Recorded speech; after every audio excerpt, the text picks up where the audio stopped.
Kita mulai dari soal yang pertama, yaitu apa yang dimaksud literasi TIK dan masyarakat 5.0. Jelaskan hubungan keduanya. Untuk pertanyaan tersebut, jawaban dari saya, literasi TIK atau Teknologi Informasi dan Informatika adalah kemampuan seseorang untuk menggunakan, mengevaluasi, dan memanfaatkan teknologi digital secara efektif, kritis, dan bertanggung jawab dalam kehidupan sehari-hari. Literasi TIK tidak hanya mencakup pemakaian gadget, tetapi juga cara berpikir seseorang, sikap, dan tindakannya dalam dunia digital. Masyarakat 5.0 merupakan pengembangan masyarakat dengan konsep masyarakat masa depan yang berpusat pada manusia, atau Human-Centered Society. Agar dapat menikmati kehidupan yang berkualitas tinggi dengan menggabungkan atau memanfaatkan teknologi canggih di berbagai industri dan kegiatan sosial yang mendorong inovasi untuk menciptakan nilai baru, bukan menggantikannya. Konsep ini pertama kali dikembangkan di Jepang. Contoh penerapan masyarakat 5.0 diantaranya seperti AI yang membantu diagnosis kesehatan, pembelajaran digital adaptif, layanan publik berbasis digital, dan masih banyak lagi. Hubungan erat antara literasi TIK dan masyarakat 5.0. Literasi TIK adalah fondasi utama yang memungkinkan individu untuk berpartisipasi penuh, memanfaatkan, dan berkontribusi dalam masyarakat 5.0.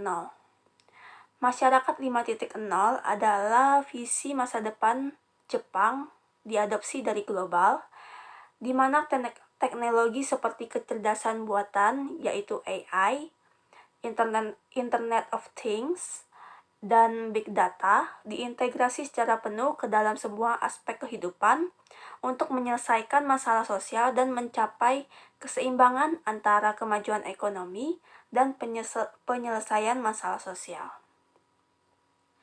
Di sini yang pertama ada literasi TIK sebagai kunci akses dan pemanfaatan teknologi.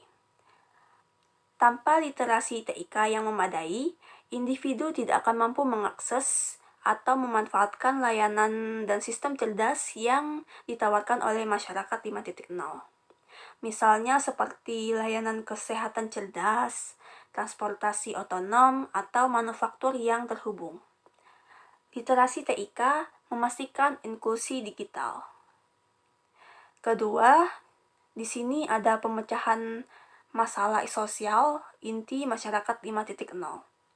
Untuk mengatasi tantangan seperti penuaan populasi, bencana alam, dan kesenjangan regional dengan teknologi, warga yang melek dengan TIK dapat menggunakan data dan platform digital untuk berpartisipasi dalam tata kelola cerdas atau yang dikenal dengan Smart City, menggunakan telemedis atau sistem pengawasan kesehatan jarak jauh, berkolaborasi dalam menciptakan solusi digital lokal, dan lain-lain. Literasi TIK memberdayakan warga untuk menjadi pemecah masalah atau problem solver, bukan hanya konsumsi teknologi. Selanjutnya, yang ketiga di sini ada pengembangan sumber daya alam atau SDM. Masyarakat 5.0 membutuhkan tenaga kerja yang terampil dalam teknologi canggih seperti AI, data science, dan robotika. Literasi TIK berfungsi sebagai pintu gerbang untuk keterampilan yang lebih spesifik tersebut.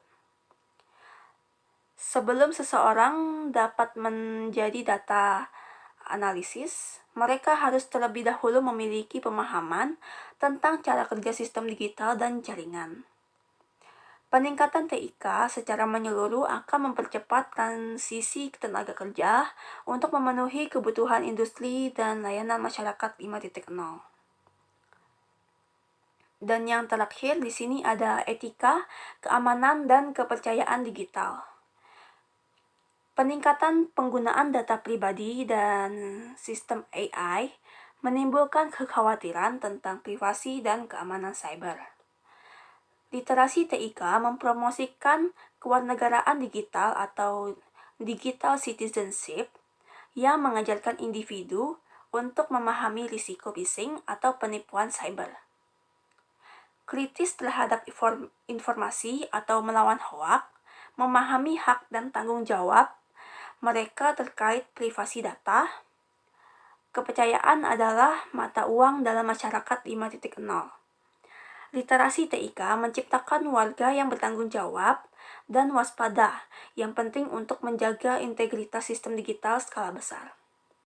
Selanjutnya, di soal nomor 2, buatlah analisa dan pembahasan tentang 5 peran pengguna TIK dalam konteks AI. Saat ini Anda berperan sebagai apa dalam konteks teknologi AI? Berikan alasannya.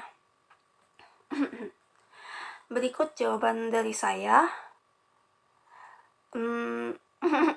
Di sini terdapat segitiga yang mencakup 5 peran penggunaan TIK dalam konteks AI.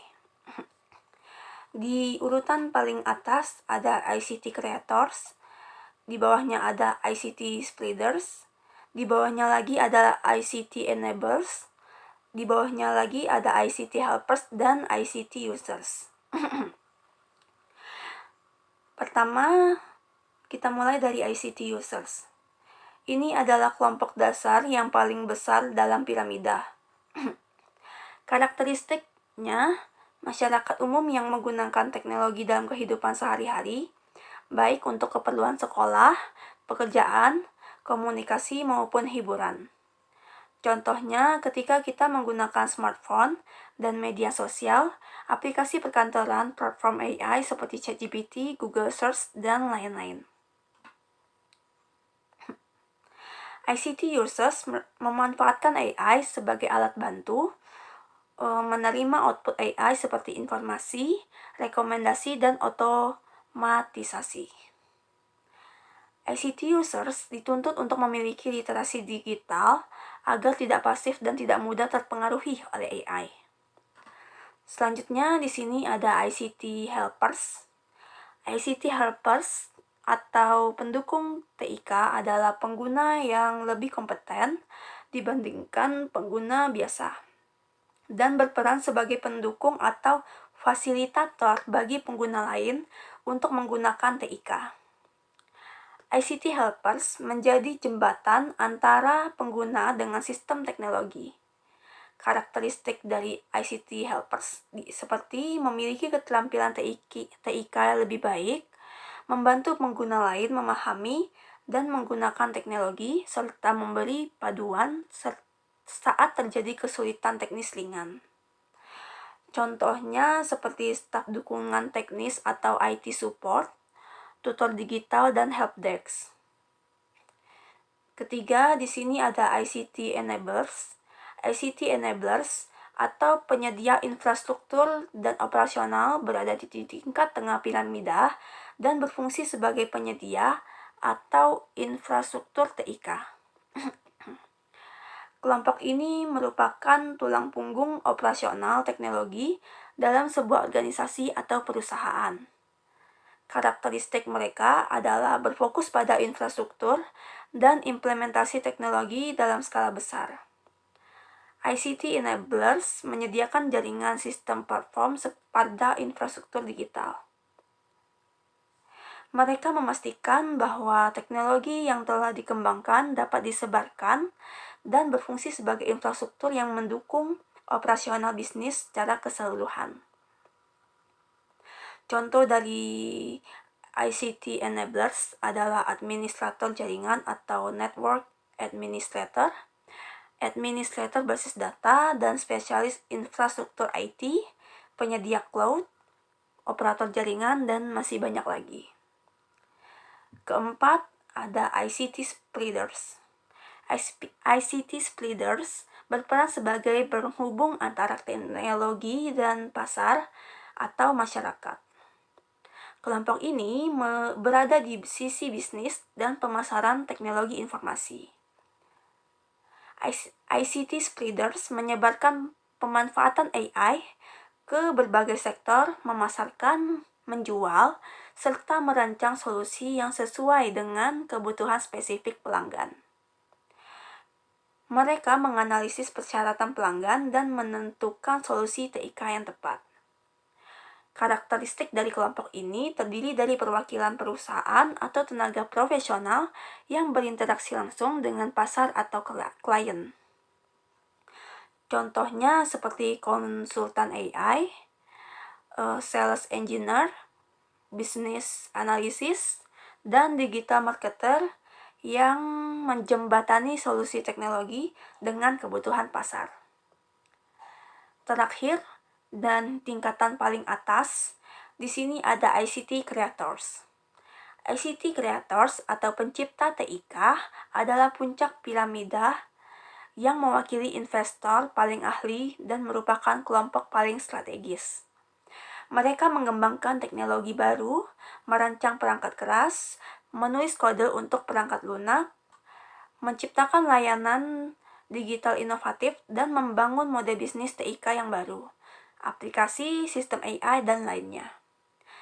Karakteristik mereka memiliki kreativitas dan keahlian teknis tingkat lanjut untuk membangun sesuatu dari nol.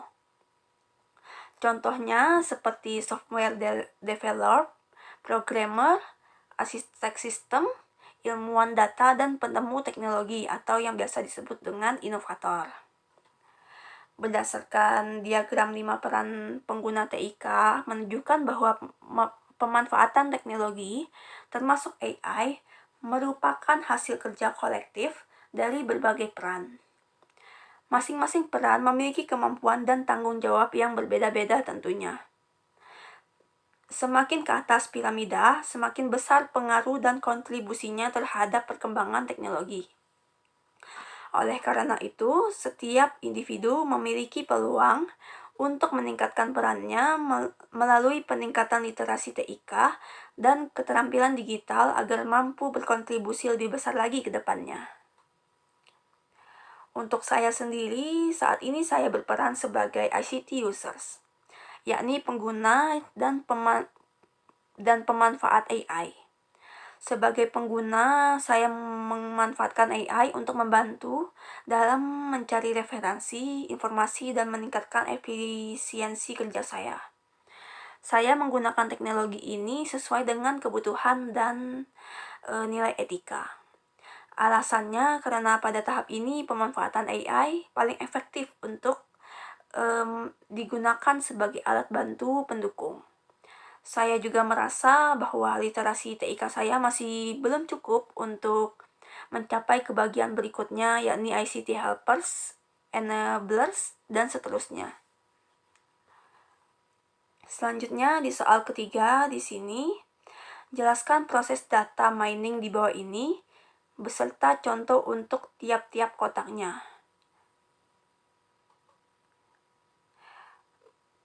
Jawaban dari saya pada diagram yang tertera berikut.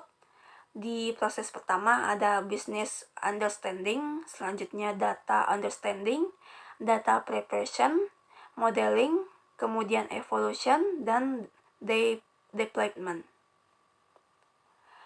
Di bagian pertama ada business understanding.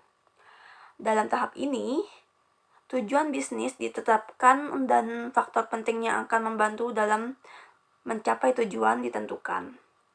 Pada tahap ini, ditentukannya tujuan utama, masalah yang dihadapi, dan kriteria keberhasilan.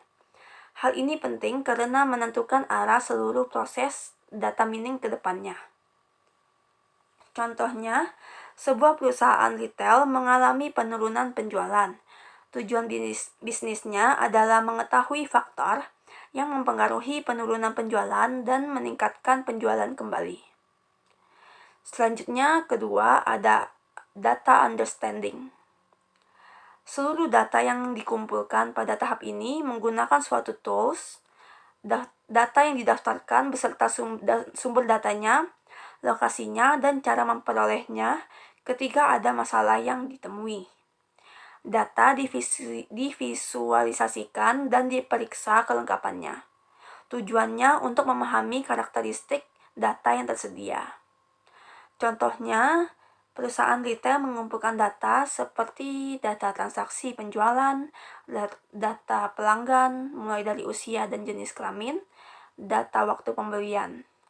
Setelahnya, ditemukan bahwa banyak data pelanggan yang kosong dan terdapat transaksi ganda. Di tahap selanjutnya ada data preparation. Tahapan ini melibatkan pemilihan data yang sesuai, pembersihan, pembuatan atribut dari data, integrasi data dari beberapa database.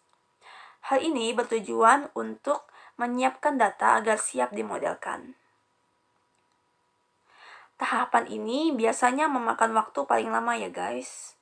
Contohnya, setelah ditemukannya masalah tadi dari perusahaan retail tersebut, setelahnya dilakukan pengelompokan usia dan jenis kelamin pelanggan, mengisi data yang masih kosong, perubahan format tanggal transaksi, dan menghapus data duplikat. Hasilnya, dataset bersih dan siap dianalisis.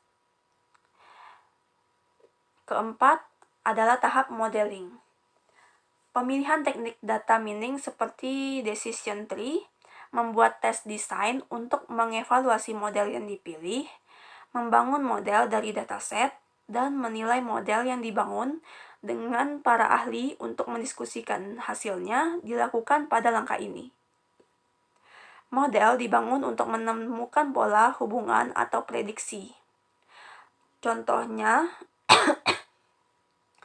menggunakan algoritma klasifikasi untuk memprediksi pelanggan yang berpotensi berhenti membeli, menggunakan clustering untuk mengelompokkan pelanggan berdasarkan pola belanja, menggunakan association rule untuk mengetahui produk yang sering dibeli bersamaan. Kelima adalah tahapan evolution.